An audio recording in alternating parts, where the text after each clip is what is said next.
Eu sou um grande fã de investimentos amplos e passivos, e se você me acompanha há um tempo, você sabe disso. Eu acredito, e tenho dados para provar isso, que investidores que adotam essa postura ampla passiva investindo em índices globais conseguem um retorno melhor do que os outros investidores, com muito menos trabalho e muito menos risco. E é defendendo os investimentos passivos que eu sempre recebo a mesma pergunta. Daniel, vale a pena investir no S&P 500, o índice das 500 maiores empresas dos Estados Unidos? E é sobre isso que a gente vai falar no vídeo de hoje. Mas antes, eu queria me desculpar pela minha ausência aqui no YouTube, caso você acompanhe o canal e percebeu que eu fiquei mais de 3 meses fora, mas foi por um bom motivo. Eu usei esses 3 meses para regravar completamente o curso Autonomia Financeira. Foram mais de 80 aulas completamente novas, atualizadas e disponíveis para os meus alunos. Se você é aluno do Autonomia, vai lá, assiste porque ficaram sensacionais. E se você ainda não é, aqui embaixo vai ter um link de inscrição para a lista de espera da próxima turma. Dito isso, se você é novo aqui no canal, muito prazer, meu nome é Daniel Staff, eu sou especialista em investimentos internacionais e finanças comportamentais e a minha missão aqui é trazer conteúdo de qualidade para que você tenha autonomia com seu dinheiro e os seus investimentos. Mas e aí, faz sentido investir no S&P 500? E no vídeo de hoje veremos o que é o S&P 500, o que a empresa precisa para ser considerada nesse índice. Vou comentar as principais maneiras de se expor a ele, inclusive como eu exponho o meu dinheiro dentro da minha estratégia e, por fim, se vale a pena ou não investir no S&P 500. Começando pelo que é o S&P 500. E S&P 500 é uma sigla meio complicada, são 2 letras no começo que significam Standard & Poor's, que é justamente a empresa que produz esse índice. E 500 é o número das empresas que estão dentro dele. Caso você esteja começando nos investimentos, um índice nada mais é do que uma receita que indica uma estratégia que vai montar uma exposição a determinado país, determinado setor, determinada estratégia. Uma receita de bolo vai te dizer quais ingredientes você precisa pôr para ter um bolo no final. Um índice vai te dizer quais empresas ou ativos ou investimentos você precisa colocar para seguir essa determinada estratégia no final. No caso do S&P 500, ele busca seguir o desempenho das 500 maiores empresas americanas. Então sempre que a gente fala que o S&P subiu 2%, isso quer dizer que o agregado do resultado dessas 500 maiores empresas foi 2% positivo. Quando falamos que o índice caiu 1% ou caiu 0,5%, seja lá qual for o valor, estamos falando sobre o resultado agregado dessas empresas. Algumas subiram 10%, outras caíram 10%, outras ficaram de lado e a média é o que compõe o resultado do índice. Mas aí entra uma questão interessante. O índice S&P 500 nem sempre é composto pelas 500 maiores empresas americanas, ao contrário do que muitos, inclusive eu, dizem por aí. Ele também não é composto apenas de 500 ações, às vezes tem um pouco mais de 500 e você vai entender o porquê. Primeiramente, o S&P 500, o índice, ele representa por volta de 80% de todas as empresas listadas nos Estados Unidos e por volta de 55% das empresas do mundo inteiro. E esse índice segue sim 500 empresas, mas não necessariamente tem 500 ações dentro dele.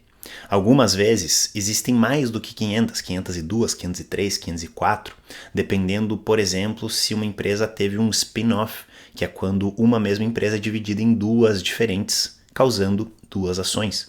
Ou então a empresa tem 2 ações de classes de direitos de votos diferentes, que seriam o que a gente conhece no Brasil como ordinária e preferencial. Tem também o caso da Berkshire Hathaway, que é a empresa do lendário Warren Buffett, que tem 2 tipos de classe, a Berkshire A e a Berkshire B. E somente a B está incluída dentro do índice S&P 500, porque a A não tem liquidez suficiente.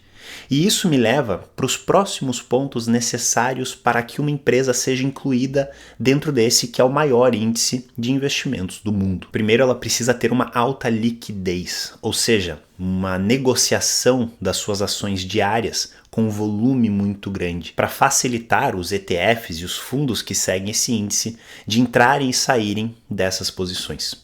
Segundo, que as empresas têm que ter pelo menos 14,6 bilhões de dólares de valor de mercado. Elas não podem ser empresas muito pequenas.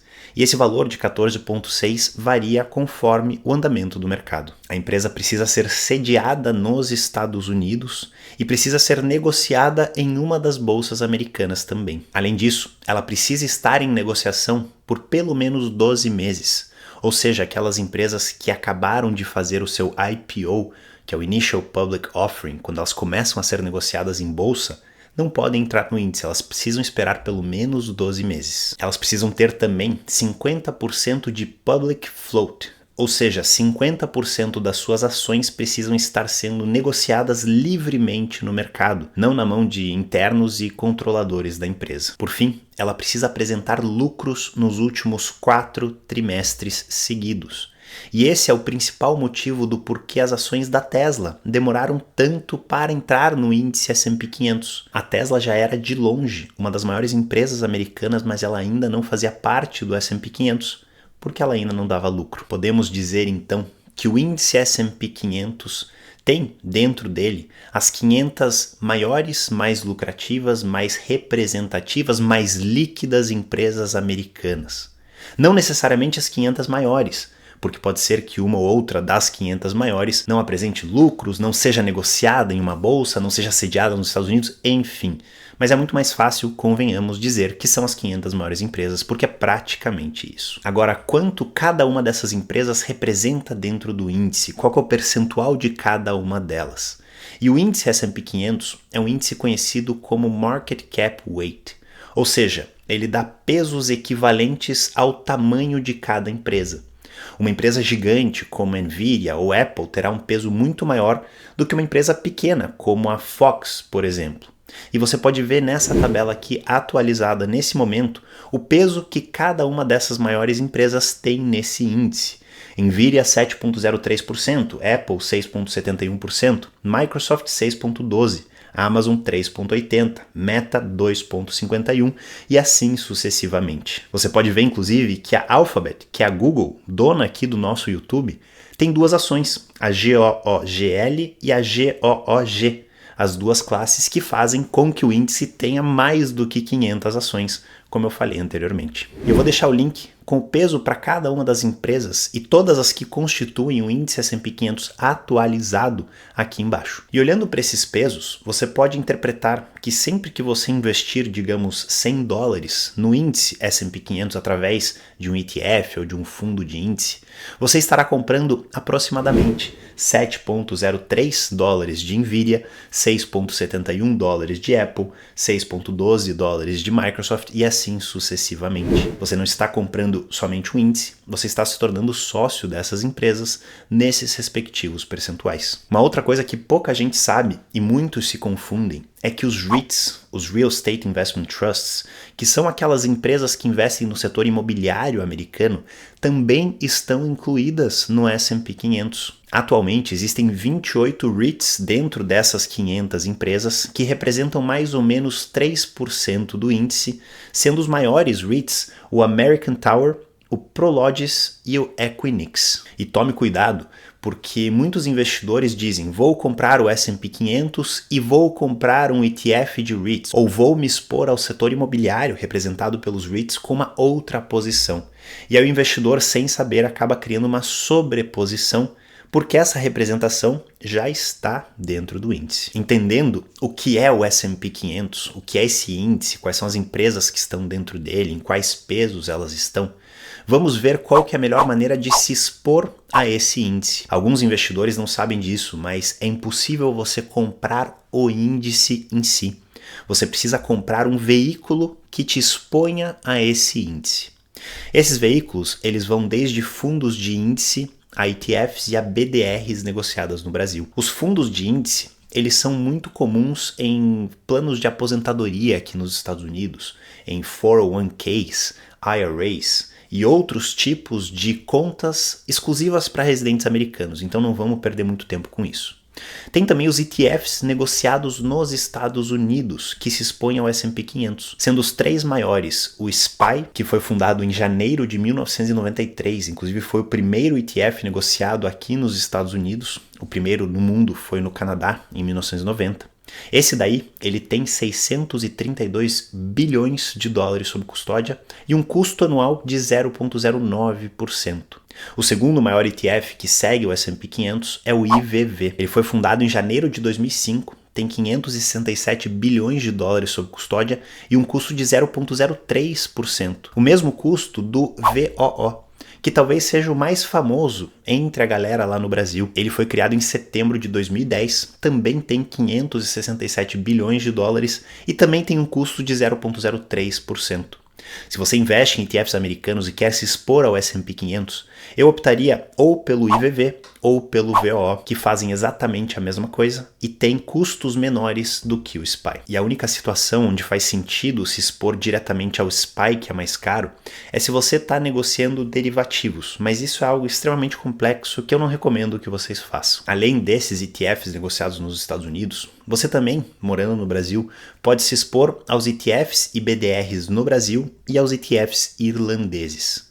Na Irlanda, ETFs de acumulação que trazem vantagens tributárias para quem mora no Brasil, as duas opções para se expor ao S&P 500 é o CSPX e o VUAA. Já no Brasil, existem dois principais ETFs que se expõem ao S&P 500 negociados na Bolsa Brasileira, que são o IVVB11 e o SXPI11, e também uma BDR de ETFs, que é o BIVB39. Que faz a mesma coisa, porém tem custos um pouco mais baixos. Se você mora no Brasil e você quer se expor ao índice S&P 500, eu te aconselho a utilizar ETFs irlandeses de acumulação. Eles são de longe os mais eficientes e os que te trarão melhores resultados de longo prazo. Só faz sentido você se expor aos americanos ou talvez aos brasileiros se você tem algum tipo de limitação por compliance, por idade, por medo ou por complexidade. Mas para a grande maioria dos investidores brasileiros, a maior eficiência de exposição ao índice S&P 500 está através dos ETFs irlandeses de acumulação. Inclusive, se você não sabe por que ETFs irlandeses, do que o Daniel está falando, o que a Irlanda tem a ver com isso, assiste esse vídeo aqui, onde eu te explico todas as vantagens desse tipo de ativo. E aí uma promessa que eu fiz no começo do vídeo, como que eu invisto no S&P 500. E eu vou te dizer que eu não invisto em nenhuma das formas que eu acabei de falar. Eu invisto de uma forma um pouco diferente, que é uma estratégia chamada de Equal Weight, através do ETF RSP. Esse ETF, ao invés de dar pesos proporcionais ao tamanho de cada empresa, dando um peso muito grande para as empresas maiores, um peso muito pequeno para as empresas menores, ele dá um peso igual a todas elas. Então são 500 empresas divididas por 100%, o ETF investe 0,2% em cada uma delas e esse peso é rebalanceado todos os trimestres. E eu optei por me expor ao S&P 500 dessa forma devido ao restante da minha carteira, devido às posições satélites que eu tenho dela. Porque dentro desses satélites, e essa é uma estratégia que eu ensino os alunos lá da autonomia, eu tenho uma exposição maior às empresas maiores. Então, optando por um market cap weight que dá pesos maiores às empresas maiores, eu teria um peso ainda maior nessas empresas e um peso insignificante nas empresas menores. Então, optei por diluir essa exposição, por equilibrar essa exposição com o RSP, que faz uma distribuição igual em todas elas. E aqui vai um grande ensinamento para um bom investidor que eu quero que você se torne. A escolha de uma posição numa carteira vai depender muito do restante da sua carteira. Uma única posição sozinha pode ser tanto boa quanto ruim. Tudo vai depender da combinação dos outros ativos. Eles se conversam, eles têm uma correlação correta. Faz sentido ter esse ativo combinado com outro?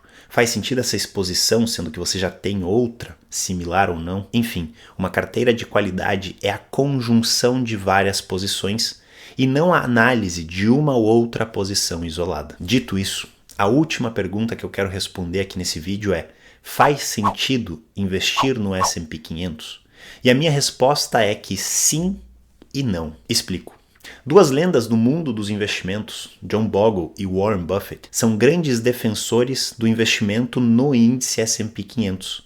Eles se arriscam, inclusive, a dizer que esse investimento já é suficiente. E quem sou eu para discordar dessas duas lendas? Inclusive, o Warren Buffett já declarou, como você pode ver nessa notícia aqui, que quando ele passar dessa para uma melhor, ele quer que 90% da sua fortuna deixada aos seus herdeiros seja investida num índice do S&P 500, de forma passiva e de baixo custo. Os outros 10% iriam para treasuries americanas, que seria o tesouro direto da dívida pública do governo americano. E a lógica desses dois gênios é muito simples. Não aposte contra os Estados Unidos, não aposte contra a América. Never bet against America. E eu concordo 100% com isso.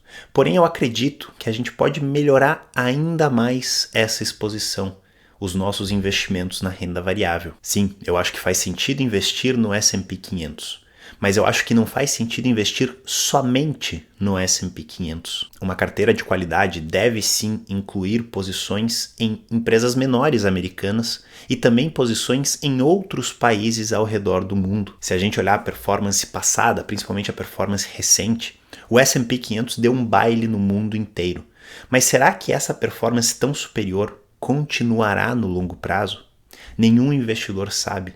E é por isso que a diversificação entre tamanhos de empresas e outros países e regiões é importantíssima.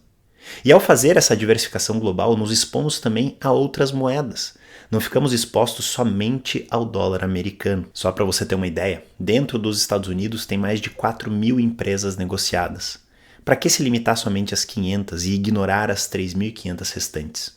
Ao redor do mundo são quase 10.000 empresas negociadas. Então, apesar do peso do S&P 500 ser 55% do mundo, estamos falando apenas de 5% das empresas que podemos investir. E ignorando o viés da recência, que é olhar para a performance de curto prazo, e olhando para uma performance que vai de 1970 a 2009, uma estratégia global de investimentos que teve uma exposição a todos esses índices e regiões, teve uma performance superior a uma exposição apenas do S&P 500, com resultados de 9,84% para a exposição global versus 9,66% para a estratégia focada apenas no S&P 500. Devemos assumir também, como investidores responsáveis, que o mundo pode mudar, que ele não continuará para sempre do jeito que é. Hoje os Estados Unidos representam 62,3% do índice global, mas se a gente olhar lá para 1989, 35 anos atrás, os Estados Unidos representavam 29% do índice, enquanto o Japão representava 45%. Essa exposição pode mudar nas próximas décadas, que é justamente quando estaremos investidos. Então, concentrar em um país que não necessariamente será o melhor, o maior e o mais representativo nas próximas décadas, talvez não faça tanto sentido. Apostar em um único país, excluindo as empresas menores e somente investindo nas maiores empresas dele, é um risco que não vale a pena correr, mesmo se estivermos falando da maior potência do mundo, que é os Estados Unidos hoje. Então sim, investir no S&P 500 é uma boa ideia, é uma ótima ideia, mas não somente nele. Inclua posições também em mercados desenvolvidos da Europa, da Ásia, do Pacífico. Inclua mercados emergentes, China, Índia, África do Sul, Brasil, México. Por que não? Tenha uma diversificação global verdadeira, exposta a diversas regiões, setores, países e moedas. Se você quer abranger sua exposição aos Estados Unidos, além do S&P 500, um ótimo ETF para fazer isso é o VTI, que investe em todas as empresas americanas.